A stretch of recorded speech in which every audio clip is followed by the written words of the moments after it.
Hello guys, welcome to Sangeeta Guiding of Challenge. Today, by day 2, ಎಲ್ಲ ಕೆಲ್ಸಕ್ಕೆ ಕಳ್ಸಿಟ್ಟಿದ್ದೀನಿ. ನೋಡಿ ನನಗೆ ಎಷ್ಟು ಇವಾಗ ಕೆಲಸ ಮಾಡಬೇಕು. ಪಾತ್ರೆ ತೊಳೆದಿದೆ ನೋಡಿ, ಪಾತ್ರೆ ತೊಳಿಬೇಕು. ನೋಡಿ ಗ್ಯಾಸ್ ಇದೆಲ್ಲ ಕ್ಲೀನ್ ಮಾಡಬೇಕು. ಕ್ಲೀನ್ ಮಾಡಿ ಆಮೇಲೆ ನಾನು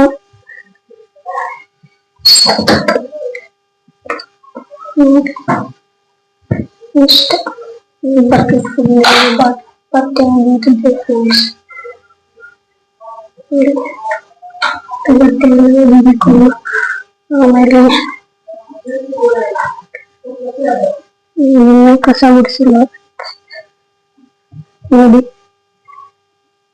ಕಸ ಗುಡಿಸೋದಿದೆ, ದೇವ್ರ ಪೂಜೆ ಮಾಡೋದಿದೆ. ಹಾಗೆ ನಾನು ಕೂಡ ಸ್ನಾನ ಮಾಡ್ಬೇಕು ಫ್ರೆಂಡ್ಸ್. ನೋಡಿ ಇಷ್ಟೆಲ್ಲ ಕೆಲಸ ಮಾಡೋದಿದೆ ನನಗೆ ಫ್ರೆಂಡ್ಸ್. ಇವಾಗ ನಾನು ಎಲ್ಲ ಕೆಲಸ ಮಾಡ್ಕೊತೀನಿ. ನೆಕ್ಸ್ಟ್ ವಿಡಿಯೋಗೆ ಸಿಗೋಣ ಫ್ರೆಂಡ್ಸ್. ಬಾಯ್ ಬಾಯ್. ಹಾಗೆ ನನ್ನ ಚಾನಲ್ನ ಲೈಕ್ ಮಾಡಿ ಹಾಗೆ ಸಬ್ಸ್ಕ್ರೈಬ್ ಮಾಡಿ. ಇದೇ ತರ ವಿಡಿಯೋ ಕೊಡ್ತಾ ಇರ್ತೀನಿ ಫ್ರೆಂಡ್ಸ್. ಓಕೆ, ಬಾಯ್ ಬಾಯ್.